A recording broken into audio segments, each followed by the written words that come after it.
Go to any golf forum online and ask whether you should play steel or graphite shafts in your irons. Within an hour, someone will tell you that steel is for real golfers and graphite is for seniors and beginners. They will say it with absolute confidence. They will probably mention that tour players use steel, and dozens of people will agree with them. But here is what is actually happening on the PGA Tour right now. A growing number of professionals are quietly gaming graphite iron shafts, not because they are getting older, not because they are losing swing speed, because the shafts are objectively better for what they are trying to do. And the reason you have not heard about this shift is that it contradicts a narrative the equipment industry has spent 50 years building. The steel versus graphite debate is not really a debate about materials. It is a debate about identity, marketing, and an outdated assumption that has survived long past the point where the engineering still supports it. And understanding how that assumption took hold is the first step toward figuring out what actually belongs in your bag. Steel shafts entered golf in the late 1920s when the USGA approved them as a legal replacement for hickory. The transition was not instant. Traditionalists resisted for years, arguing that steel would ruin the feel of the game and that hickory was the only material a proper golfer should use.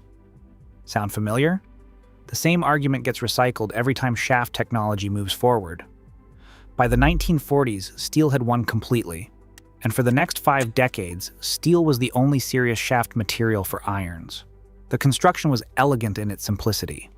A tapered steel tube with step diameters from the butt end to the tip, where each step down in diameter increased the stiffness and controlled how the shaft loaded and released energy during the swing.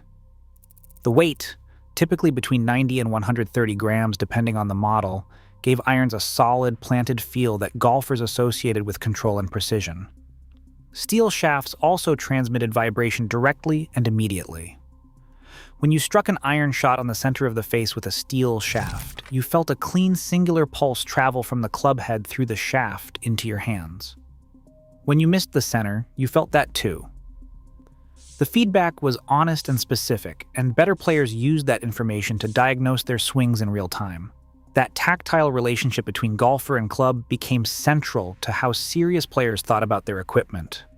Steel felt like connection. Steel felt like control. When graphite shafts first appeared in irons during the 1970s and 1980s, they earned a bad reputation. The early manufacturing process was inconsistent. Carbon fiber sheets were hand-wrapped around a steel mandrel and cured in an autoclave. But the resin systems were primitive and the fiber alignment varied from shaft to shaft. 2 graphite shafts with identical specifications printed on the label could flex differently, torque differently, and weigh differently. For a golfer trying to produce repeatable iron shots, that inconsistency was a deal-breaker. The feel was wrong too. Early graphite iron shafts dampened vibrations so aggressively that the feedback at impact felt muted and vague. A pure strike and a slight mishit produced nearly the same sensation in the hands. Golfers who valued that steel shaft honesty felt blind with graphite. The sensation was often described as hitting with a pool noodle, and that description stuck in the collective memory of the golf world long after it stopped being accurate. Graphite did find a home in drivers and fairway woods almost immediately because the lighter weight allowed for longer shafts and faster swing speeds where the distance benefit was obvious and the need for precise feedback was less critical. But in irons, graphite became associated with golfers who could not handle steel, seniors with declining swing speed, beginners who needed every possible advantage, women who were steered toward lighter equipment by default. The material became a marker of ability, or more accurately, a marker of perceived inability. That stigma calcified through the 90s and 2000s into something resembling gospel. Steel for good players, graphite for everyone else. Pro shops reinforced it. Fitting algorithms defaulted to it. And the equipment industry had very little incentive to challenge a belief system that was selling enormous volumes of steel-shafted irons at healthy margins. Which brings us to the part of the story that the industry would rather you did not think about too carefully. A steel iron shaft costs the manufacturer somewhere in the range of a few dollars per unit. The raw materials are inexpensive, the production process is highly automated, and the supply chain has been optimized over decades. A graphite iron shaft, by contrast, costs significantly more to produce. Aerospace-grade carbon fiber is expensive. The layup process, where individual sheets of pre-impregnated carbon fiber are cut, oriented, and wrapped by hand or by precision machines around a mandrel, is labor-intensive. The curing process requires industrial autoclaves. Quality control demands testing each shaft for flex consistency, torque, and weight. When a club manufacturer specs a steel shaft as standard equipment in an iron set, their cost per club stays low. When a golfer upgrades to graphite at the point of sale, the manufacturer and the retailer both capture a meaningful upcharge. The price difference the consumer pays, often $30 to $50 per club, is partly justified by the genuine material cost difference. But the margin on graphite shafts is also higher than the margin on steel, which creates an interesting margin. The industry makes more money on graphite upgrades than it does on steel defaults, yet the default recommendation remains steel. Why? Because if graphite became the standard, the upgrade revenue disappears. The current system works beautifully for the business.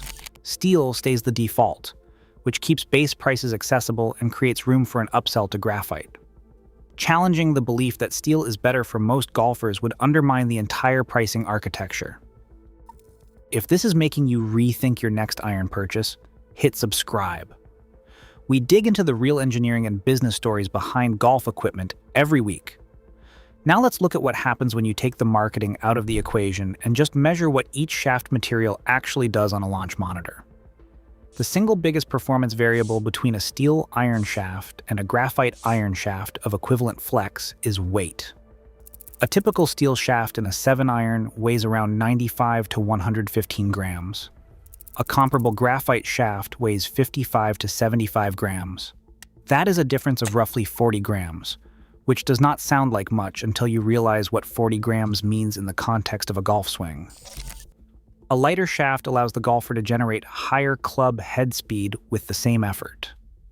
The relationship is not linear and it varies by individual, but independent fitting data consistently shows that golfers switching from steel to graphite iron shafts of equivalent flex pick up between 2 and 4 miles per hour of swing speed.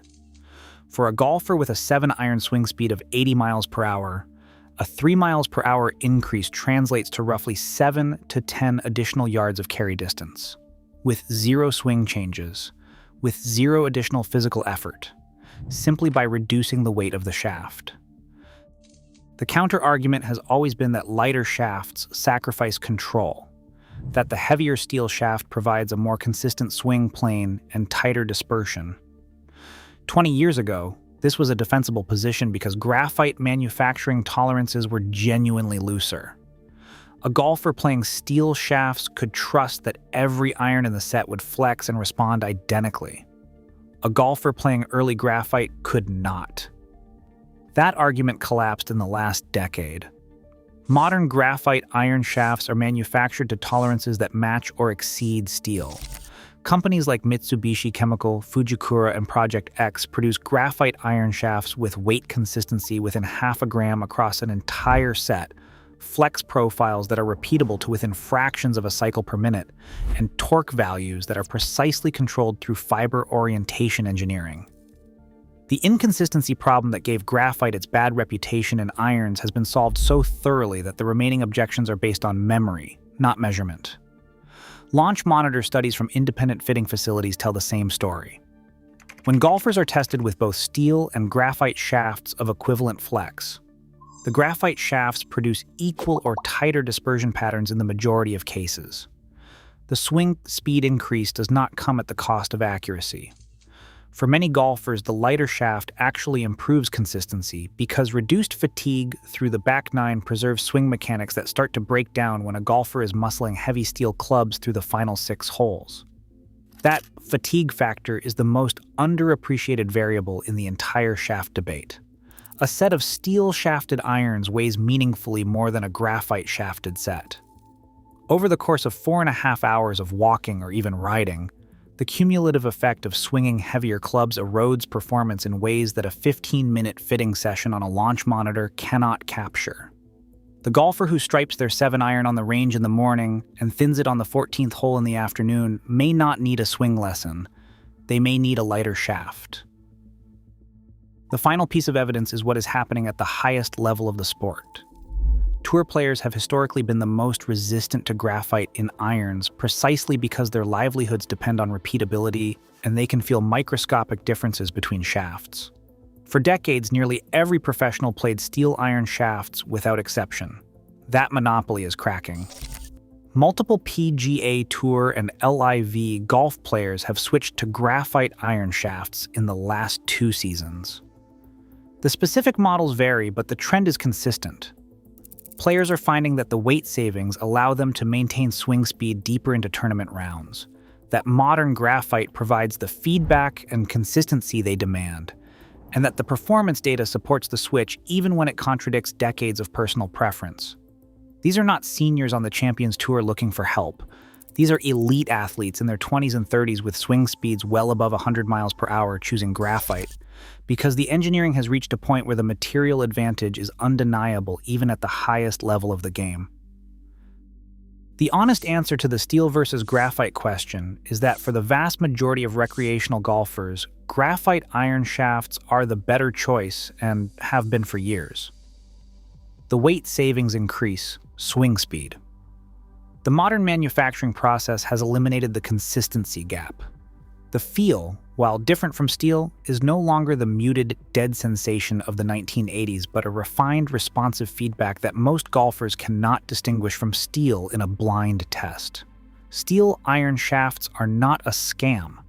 They are a legitimate product that works well for golfers who prefer the specific weight and feedback characteristics that only steel provides. But the idea that steel is the default correct choice, that graphite is a compromise for players who cannot handle the real thing, that is the scam. It is a belief system built on outdated engineering, reinforced by pricing incentives, and maintained by a culture of golfer ego that equates heavier equipment with legitimacy. The shaft in your iron does not care about your handicap. It does not care about your age. It does not care what the guy in your foursome thinks about your equipment choices. It cares about physics. Swing speed, launch angle, spin rate, and dispersion. And the physics, measured on a launch monitor with modern equipment, will tell you exactly which material belongs in your bag if you are willing to listen.